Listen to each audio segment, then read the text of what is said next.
Hello and welcome to our Energy Connect studio at NOG Energy Week 2023. I'm delighted to have sitting next to me Johnbosco Uche, Energy Transition Business Opportunity Manager at Shell Nigeria. Thank you so much for joining me. Thank you very much, Julian. I'm glad to be with you this morning. Yeah, now let's get straight into it. What do you see as the role of gas in the global energy transition, and how does this translate into the African context? Well, globally today, gas has been accepted as a transition fuel because we do realize in our journey to energy transition, we need to complement the renewables, and the gas actually is a very good one that can be the transition fuel as we transition into net zero in the coming years to come. And if you bring it back to Africa, we are actually blessed in terms of the reserves, right? If you look at the top 10 biggest reserve in the world, Nigeria is in the top 10, actually number 9. If you also look at the top 20, you've got Nigeria, you've got Algeria, you've got Egypt, right? So we are really blessed. Over 200 TCF of gas in Nigeria, and in Africa, over 600 TCF of gas. So it's huge. So for me, I think it's how to translate that gas to value so that the African population can feel the benefit of what we've been blessed with as natural resources. Very interesting. And I want to get your thoughts on why I think there is a need for a balanced energy transition. It has to really be balanced, right? Because you don't want to leave anybody behind when you're moving. And it's all about affordability and accessibility. So it's good to provide power to the population in Africa.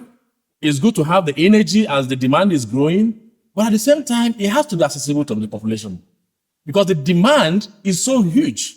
And therefore, if the supply is low, you can imagine what's going to happen to the price. It's going to go up. And then, of course, it's going to be high cost for the population of Africa. So therefore, to have a balanced energy transition, we have to provide it, but at the same time, it has to be affordable. What do you think people mean when they say that Africa is an energy-poor continent, and what is being done about it? Well, I think the truth of the matter is that the energy access in Africa is still very low. If I take sub-Saharan Africa as an example, out of 1.1 billion population we have in sub-Saharan Africa, over 570 million do not have access to electricity, right? If you bring it to Nigeria, 45%, about 19 million of population do not have access to electricity. And therefore, to be rich, you have to be rich in energy as well. And this is not just about electricity. If you go to cooking, over 900 million population in Africa, which is over 80%, don't have access to clean cooking.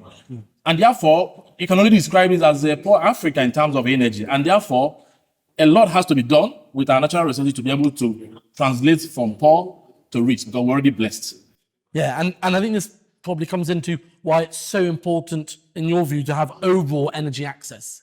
No, it is very critical, very important, because even for the economic growth of the nation, you need the access to energy, right? The industries, they need the power to be able to thrive. The GDP of the countries, you need energy, right?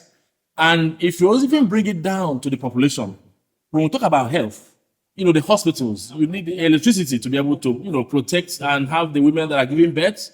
Our schools, they also need to have the right electricity, cooking, and also even our agriculture, the foods, to preserve them, right? And for that reason, I do believe that having that clean access is important, not just for the economic growth, but for the populous population we have in this Africa. Very interesting.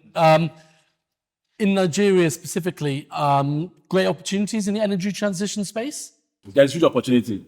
The fact remains that, like I mentioned earlier, we have over 200 TCF of gas, right? And again, it's a lot of natural resources that we can translate as a transition fuel.